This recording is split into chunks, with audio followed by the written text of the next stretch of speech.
Hey everybody, it's Jess, and for this week's open journal, there is a lot on my mind. There's a lot that's been weighing on my mind and my heart, and so much of it circles back to things I've learned, revelations coming up through all of my experiences in my life as a professional artist. And I'm feeling really like wanting to just reach out and talk to people out there who might be dealing with similar things. I feel like there's a lot of people I know that I've spoken with recently who are in some capacity dealing with a personal relationship issue, blocks around what they're doing versus what they really want to be doing, communication things. It's just a lot of clearing of the way seems to be happening, and just thinking of those who may be in a much earlier stage on their journey as professional artists. There are some very important things I've learned regarding how to trust yourself and navigate power dynamics and business versus personal that I would really like to share today, in the hopes that maybe it will reach somebody that needs to hear it, and put some voice to the things that I've been through and experienced that might let somebody know they're not alone and it will be okay. you know? Um, a big part of the inspiration for this talk today came from my beautiful friend Sarah, who sent me this piece of writing that she had created all about the life of an artist and the experience of that, and how the point is the experience. And a part of it really spoke to that inner aching, the aching of the soul that calls you to something bigger and something more and something higher. And that kind of calling is never comfortable. It is all about learning how to work through the discomfort in the interest of being true to who you really are. That is what guides you to all of those things that you want to do that will really be authentically of you.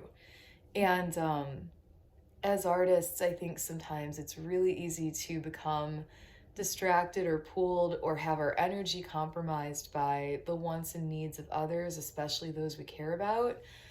And that happens to everybody in some capacity, but I'm going to really focus this around navigating the world of starting your own thing in a creative profession where it is of you and you are independent and going out there and figuring out how to make it work, right?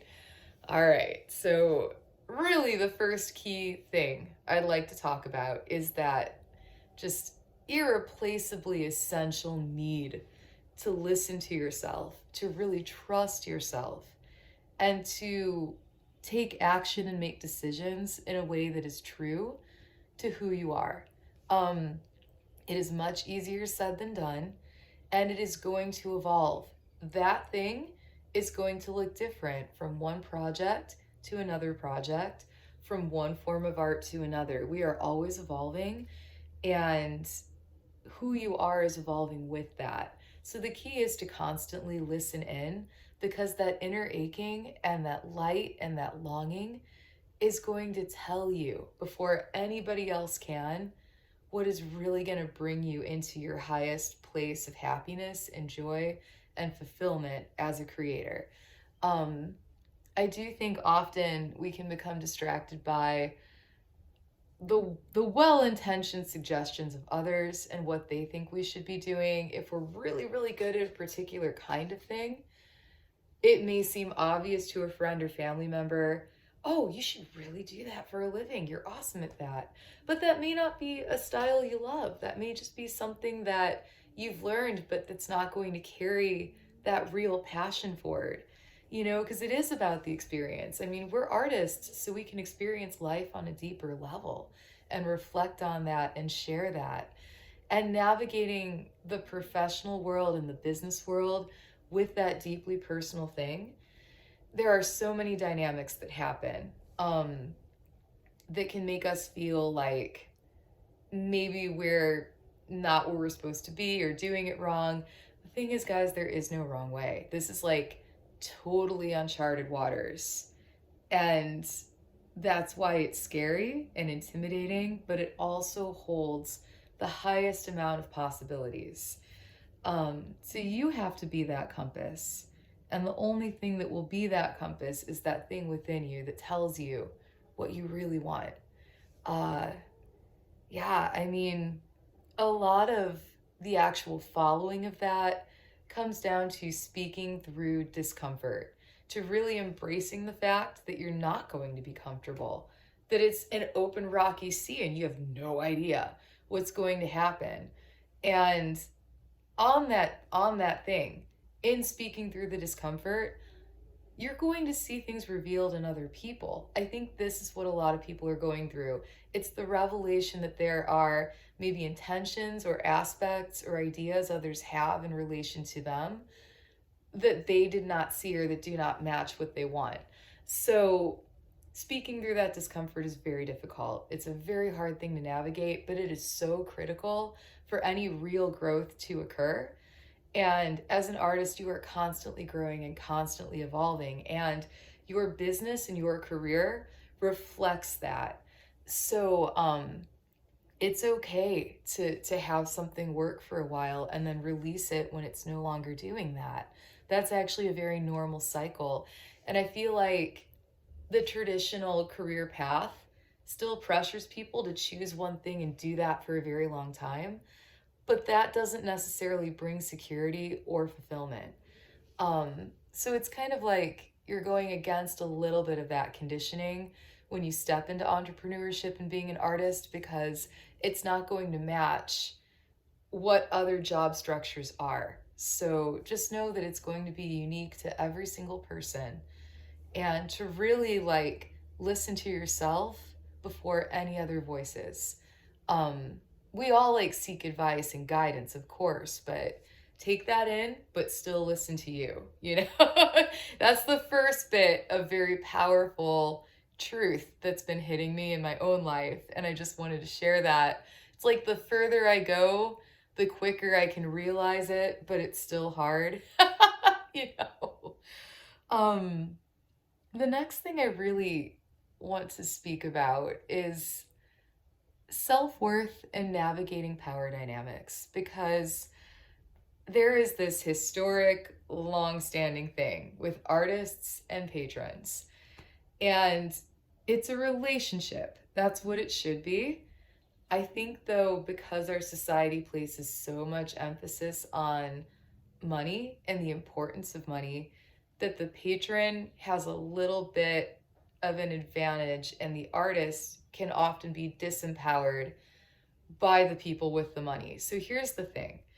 As an artist, you are producing something that only you can do. It is of you, and even if there's a lot of other people doing a similar thing, you are going to bring something that is authentic to it, and the people seeking that need your ideas. They need your creation and they need your content. So it should be a symbiotic, mutually healthy relationship that gives each side the space to thrive, when often it becomes a, well, you're lucky that I hired you for this. You should be so glad that you got the job. You're going to do everything I want, right? And it's like, no, no, no. That's something that I've run into a lot, because I do feel honored when I'm chosen for work.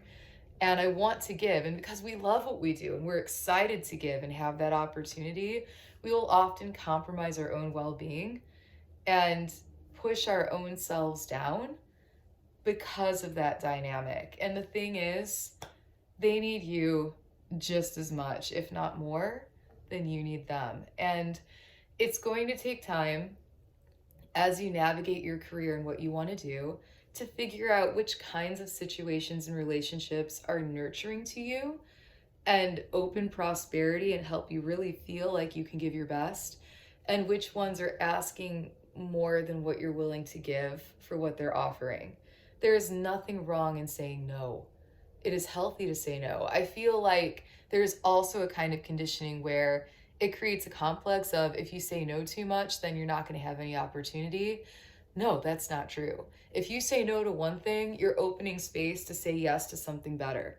And if you never say no, then you never have even the possibility of something new coming in. So let's just kill the stigma around saying no, because frankly, it's necessary. And it's just as necessary for the people asking as it is for you. You guys want to find the relationship that fits, right? That helps you really make your best work. It can take time. It's probably going to take some experiences of learning what you want to do and what you don't want to do. Because sometimes you'll like be hired to do something and the experience will be amazing. And you'll be like, yes, I really love that. If that ever comes up again, I'm totally doing it. And then other things that you think are going to be awesome, you say yes, and then you're just like, oh my God, when is this going to end? Why did I do this to myself? Fuck, never again. And that's okay. You could just let it be done. You are under no obligation to continue in something that makes you feel compromised and unhappy. All right? So it's about empowering yourself and realizing you are just as valuable as the people paying you. And if that relationship isn't healthy and isn't working, there will be another one that may be a lot closer to what you want. So keep the faith and believe in yourself and know that your time is valuable. I do think that the value of time is something that is being raised in the general consciousness beyond, creatives and entrepreneurs. It's I think honestly this may be because of the pandemic and the fact that we all experienced so much grief and loss and mortality in a very close proximity as a collective globe. And when the world goes through something like that, it's an awakening. It shakes the foundations and it's like, hey, all these things you've been burning yourself out, spending your time on, they're not worth it. Your life and your time matters, and you never know how much time you have. And that kind of circles back to the beautiful essay that Sarah wrote about the experience being the thing that is valued. And I think that people are waking up and wanting to do things that are more meaningful and fulfilling with their time. I'm hoping that that will lead to a more abundant, flourishing of different relationships where we can work with different kinds of people in different capacities in new, innovative ways. So I'm trying to be optimistic there because I really appreciate the fact that the value of our lives and our time is something that I'm seeing a lot more prominent around me. And I hope that we can create a new kind of business structure that supports that in terms of work-life balance.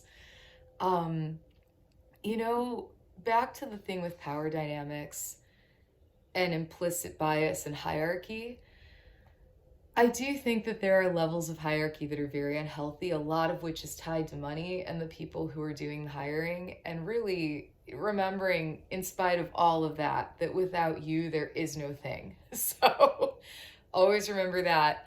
But particularly with other women artists, and like, again, this can apply to anybody in any part of that spectrum of identity. Like, men deal with this, women deal with this, everybody deals with this. But women specifically, I'm speaking from my own experience, sometimes it can be very difficult to navigate your communication as an artist with your communication as a business.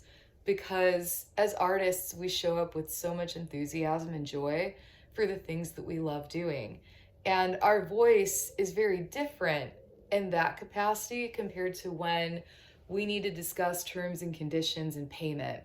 That is such an uncomfortable thing for so many artists, and yet it is essential to have any level of foundation on which to build your work and your career. I've had experiences, and this is through all of my work as an artist, from theater to film to personal commissions, all of it. Not one specific situation, but I have noticed that if I am bringing up something that has not been addressed, whether it's a time constraint or a limit on what I was able to give or an amount I was supposed to be paid, a lot of times you can get blown off because people think you're a nice person and you want to be there and you'll just do anything because you're happy to have the job. And then when you have to switch into a very clear, direct communication, suddenly it can throw people off because they're just like, wait, why is she mad? This doesn't sound like her. Why is she so serious? Is she angry? It's like, she seemed fine yesterday. And it's like, no, no, no. It has nothing to do with emotion. It has everything to do with getting to the point. I've been in email threads where I have expressed the need to get paid or review an issue in the clearest, most concise possible terms. And I've been met with things like, you're wasting my valuable time bothering me about this. You should have been more clear sooner. You should have asked. You should have voiced this. You know, you should be grateful that I'm giving you this attention right now. Why are you complaining? Why are you whining? Why are you being like a pain and making an issue out of this? And that is all a defense mechanism that, frankly, with women, kind of stereotypes us as being emotional and bitchy. And that is not at all what's happening a lot of the time. A lot of the time, we are finding our power in our voice and saying, I need to get paid right now. But what's interesting is the way that you can be thrown into thinking that maybe you did something wrong and maybe you should feel bad for bothering this person. Fuck that shit. You don't need to feel bad. You're bothering them because there's an issue. And it is on them to respond because you are in that professional relationship. So that's where it gets tricky. But do not let anybody doubt your sanity or your voice, or above all things, your worthiness and value to be paid. I have seen threads like that where men will request the exact same kind of thing in far harsher terms, in a much longer format, and they will be met with receptivity and understanding and acknowledgement in a way that, frankly, a lot of women artists do not. And it is very easy to feel angry about this. Feel the anger, but here's the thing that I will say. Keep everything solution oriented. It is only going to help you and reduce any regrets you'll have about the situation. Like, if you're in a situation where you're feeling dismissed or accused of being like complaining or making a big deal, when really you're just trying to solve a problem that's not been addressed, take a beat, let your emotions out somehow, and come back to it with like a persistence and a clarity and a professionalism, because that persistence will get you a result. And then you have a choice. You can either continue that kind of relationship or terminate it. But in 3, 4, 5 months, 5 years, you can look back with pride and say, hey, I handled that with the most integrity I possibly could. And I'm a badass. You know, like, you want to be there. So that's where I'm like, you have every right to feel emotions around those things when you feel blown off or dismissed. The best thing, though, is to just be so solid in your response that there is no way to deny that you are standing in that voice and that power and honoring your time.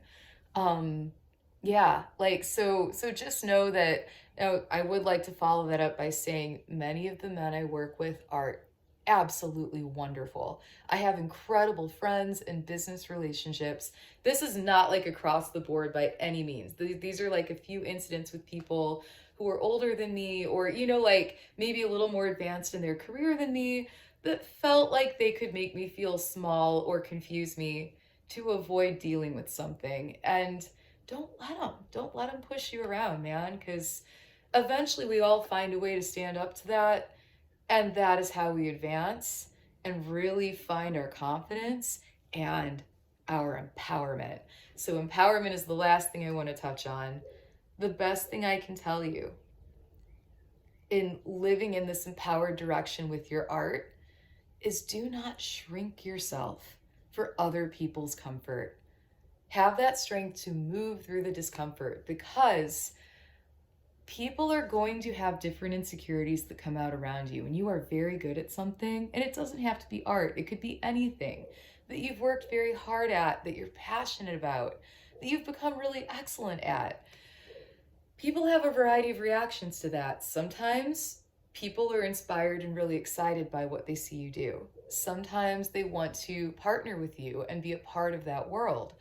And sometimes people want to find a way to try to take ownership of it.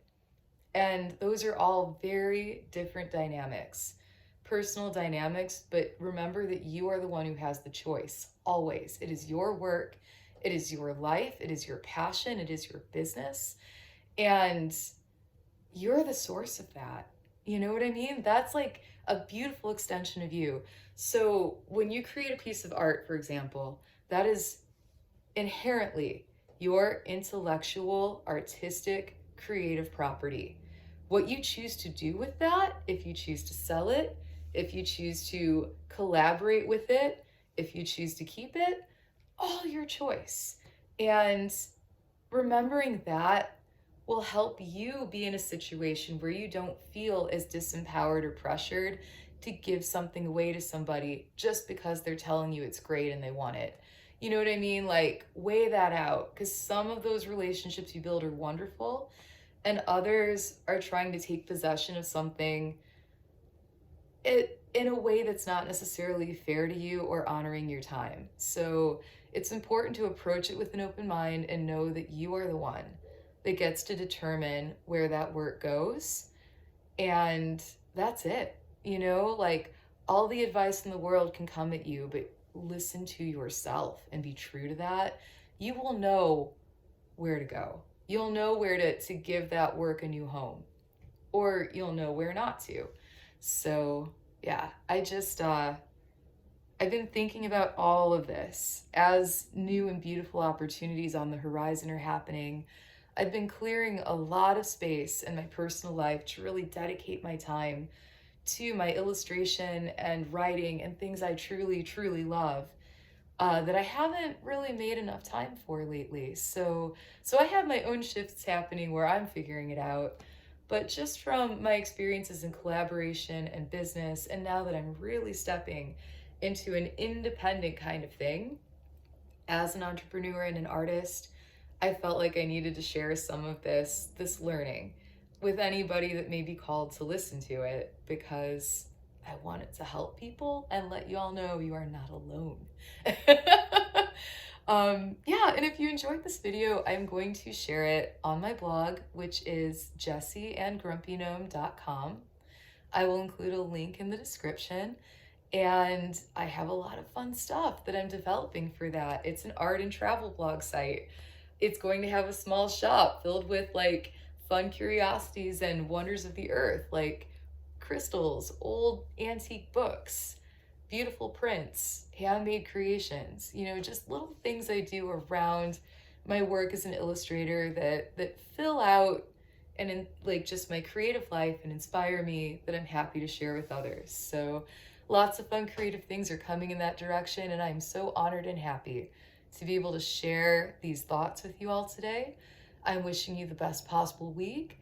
I hope that if you are going through any of your own transformations with personal relationships, if you're thinking about starting a business, if you're thinking about putting your work out there, just, you know, go within and listen and see what feels light, see what feels heavy. Write it out, journal, give yourself space and time to think, and trust your own voice. All right, go create some cool stuff and have a good day. Bye.